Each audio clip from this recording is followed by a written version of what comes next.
Olá, está no ar o Jornal Panorama. Fique com a gente e fique por dentro do que acontece no Parlamento Capixaba. Nesta edição você vai ver em destaque: a audiência pública debate o descarte adequado de materiais plásticos. Aprovada em segundo turno proposta que altera o uso de taxas recolhidas por órgãos públicos estaduais. Deputado propõe medidas de incentivo às empresas que fazem economia de água.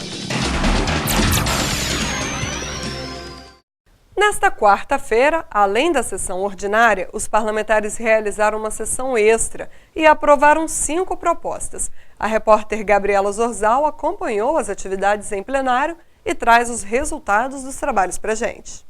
Nesta quarta-feira, os deputados fizeram sessão extraordinária e colocaram em pauta para votação 5 propostas de autoria do Poder Executivo. Uma das propostas é uma PEC, uma proposta de emenda à Constituição, que foi aprovada no segundo e último turno de votação em plenário. Essa PEC acaba com a obrigatoriedade de que taxas arrecadadas sejam alocadas integralmente no órgão responsável pela fiscalização. Também na sessão extraordinária, 3 projetos de lei foram aprovados de autoria do governo. Um deles altera o Programa de Mobilidade Urbana. O programa foi criado em 2010 e o objetivo era implantar o BRT, corredores exclusivos para ônibus. A mudança proposta pelo governo autoriza que os valores contratados junto ao BNDES sejam utilizados também em outros projetos de mobilidade urbana. Como sistema BRT, você precisa de um recurso ainda maior e nós temos muitas obras para serem feitas e concluídas na Grande Vitória.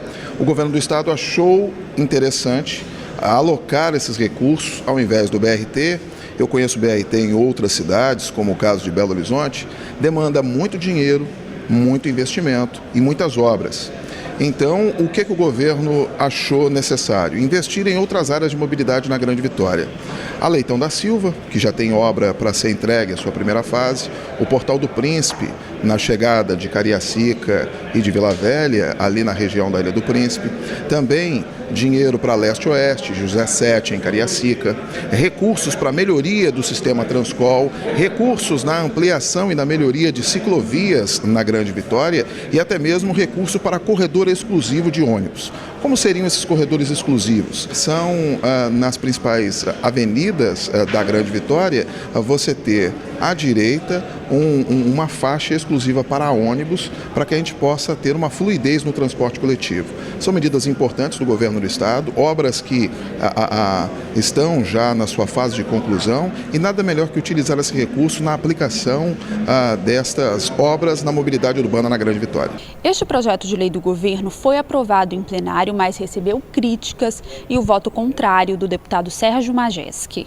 Se derruba uma sessão com uma pauta lotada, nós temos 37 itens na pauta hoje, tem itens que estão desde o dia 13 de julho sem ser apreciados, são pelo menos 23 itens da pauta que estão lá desde o dia 13 de julho, quer dizer, antes do recesso, e nós não conseguimos apreciar e nem votar. E são projetos de vários deputados, a maioria projetos de deputado, que a gente não consegue dar andamento, porque há sempre essa manobra para se derrubar a sessão por um motivo ou por outro, ou então fazer o que fizeram hoje para dar prioridade aos projetos do governo. Isso está completamente errado. Não é uma questão de criticar ou não os projetos que vêm do governo, mas há de se ter tempo para que as comissões e os deputados entendam pelo menos o que são esses projetos, porque eles acabam sendo votados sem sequer o parecer da Procuradoria. Como eu perguntei no primeiro projeto do governo votado na extraordinária, cadê o parecer da Procuradoria? Não existia. Então, eu estou baseando em quê? Se ali naquele momento é óbvio que ali não se leu, os projetos não foram lidos. Outra iniciativa do governo aprovada na sessão extraordinária é um projeto de lei complementar que altera o regime de previdência dos servidores públicos do Espírito Santo. Uma das mudanças é a reavaliação de perícias médicas para os casos de aposentadoria por invalidez. Essa possibilidade de reverter a aposentadoria será regulamentada por uma portaria do Executivo. Voltamos ao estúdio. Obrigada, Gabriela. Comissão de Defesa do Consumidor promove audiência pública sobre a gestão de materiais após o consumo. O descarte adequado do setor da indústria de plástico foi um dos destaques. Política Nacional de Resíduos Sólidos, Logística Reversa e Desoneração de Tributos para a Indústria da Reciclagem foram alguns dos assuntos debatidos em audiência pública promovida pela Comissão de Defesa do Consumidor. Representantes dos sindicatos que atuam com reciclagem falaram sobre os trabalhos e desafios no setor. A logística reversa ela é um instrumento que foi trabalhada, foi desenvolvida para fazer um retorno das embalagens, dos resíduos que são gerados pós-consumo, para que a gente possa parar de ficar o tempo inteiro sugando do ambiente matérias-primas que já estão aí sendo enterradas. Então esse é o processo da reciclagem da logística reversa. Quando eu vou ao supermercado e compro, digamos, uma garrafa de iogurte, ok? Eu já estou sendo tributado ali naquele valor, ok? Então você bebe o iogurte, sobrou a embalagem do iogurte, tá? E você vai e joga isso dentro de um processo aí de coleta seletiva ou qualquer coisa. Quando a minha indústria pega essa embalagem e ela reprocessa, e já paguei o imposto sobre ela, ela é bitributada de novo, porque o produto que eu fiz com aquela matéria-prima, que já foi tributado, eu estou sendo retributado. Tá?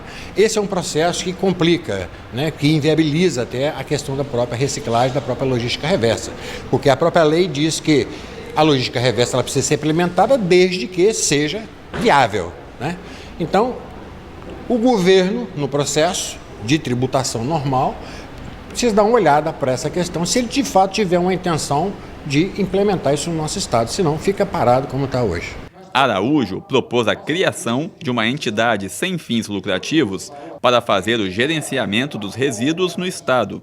Tudo que normalmente está disposto na logística reversa, né, as embalagens, os produtos que estão sendo colocados, óleo, pilha, bateria, lâmpada fluorescente, né, os acordos setoriais fundados, nós não fabricamos nada disso. Todos esses resíduos estão vindo de fora. E se a lei diz que quem coloca, quem importa e comercializa, quem distribui é responsável por essa conta, então nós precisamos aqui ter uma entidade para fazer o gestão e gerenciamento, para que a gente não continue pagando aqui os nossos municípios desembolsando, né, como aconteceu agora em 2016, por exemplo, só Serra e Cariacica, então um contingenciamento no orçamento de quase 150 milhões só para poder dar destinação a resíduo. Okay?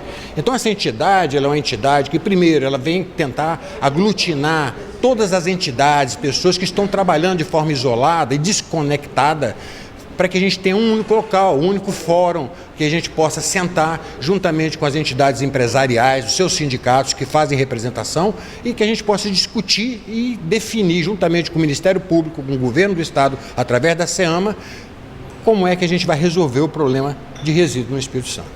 O presidente da Comissão de Defesa do Consumidor fez um balanço do encontro.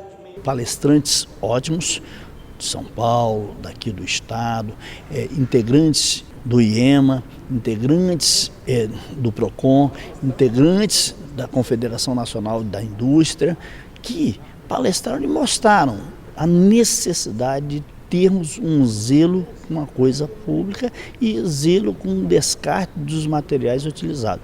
Inclusive, foi feita uma amostragem onde que em São Paulo, nos estados mais desenvolvidos, já existe a reciclagem dos postos, onde são centros comerciais grandes que tem o descarte e com um crédito. Nós podemos estar já pensando em implementar isso e vamos levar isso para o governador do estado para que seja uma medida adotada aqui no estado. O começo das chuvas no Espírito Santo tranquilizou parte dos capixabas que sofrem com os graves efeitos da seca no estado. Mas para o deputado pastor Marcos Mansur, as autoridades e a população precisam continuar alertas. O parlamentar é autor de propostas para reduzir o consumo de água tratada e incentivar ações empresariais de preservação dos recursos hídricos. Cada vez mais nós vamos conviver com essa realidade, períodos longos de seca, e quando a água vier, ela virá de uma vez só. E a gente precisa desenvolver alternativas para armazenar essa água quando ela vier. E nós entramos agora, protocolamos, vai começar a tramitar na casa, um projeto de lei que nós estamos apelidando e denominando de imposto ambiental, onde a gente possa minimizar e diminuir a cobrança dos impostos como forma de incentivo para aquelas empresas que tiverem algum projeto ou aderirem a algum programa de conservação da água, de valorização dessa água e de medidas que venham favorecer o nosso meio ambiente. Então, hoje, por exemplo, nós, para facilitar esse projeto, estamos entrando com uma indicação que é um programa, sugerindo ao governo que estabeleça um programa chamado Ecolavagem. O que é ecolavagem? É a gente poder incentivar os donos de veículos, os postos que trabalham com lavagem de carro, para a gente usar produtos biodegradáveis que já existem no mercado hoje, onde com apenas um copo de água a gente lava o veículo inteiro, inclusive os pneus, os vidros, com excelente qualidade de resultado da lavagem, sem agredir o meio ambiente. Então, assim, nós estamos criando alternativas, as empresas têm que se movimentar, se mobilizar para captar essa água da chuva que cai e reutilizar a água em questões importantes. Então, assim, todo programa e todo projeto que a empresa tiver, a gente quer valorizar e também a gente quer contribuir no sentido de sugerir alternativas como esse programa da Ecolavagem. Indicação do parlamentar Bruno Lamas pede providências urgentes do governo em relação à tarifa social da Cesan.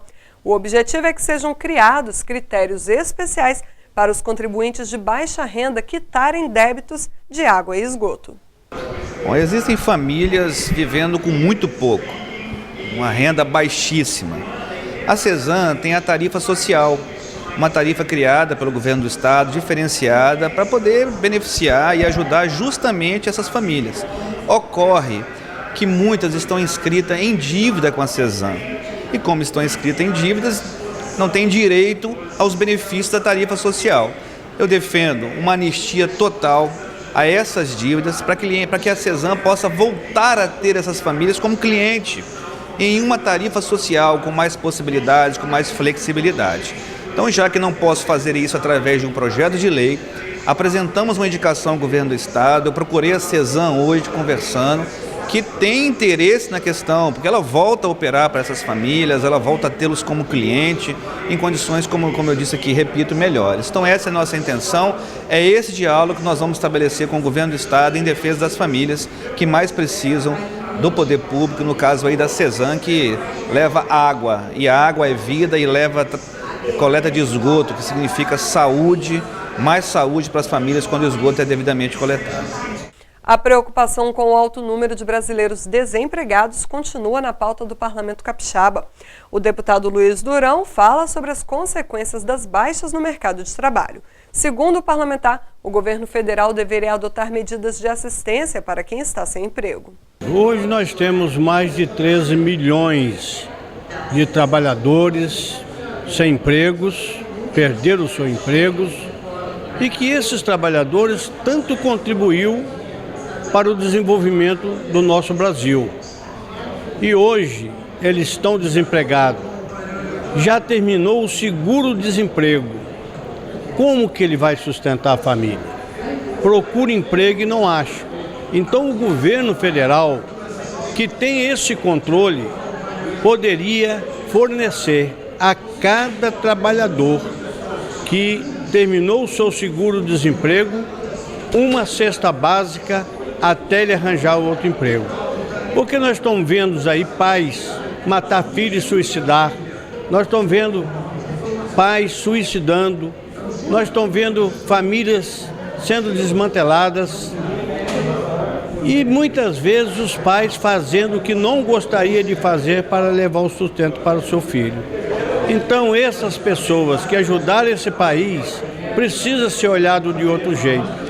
Esta edição do Jornal Panorama vai terminando aqui, mas amanhã a gente volta com mais notícias da Assembleia Legislativa. Continue ligado na TV Alhos, a gente se vê.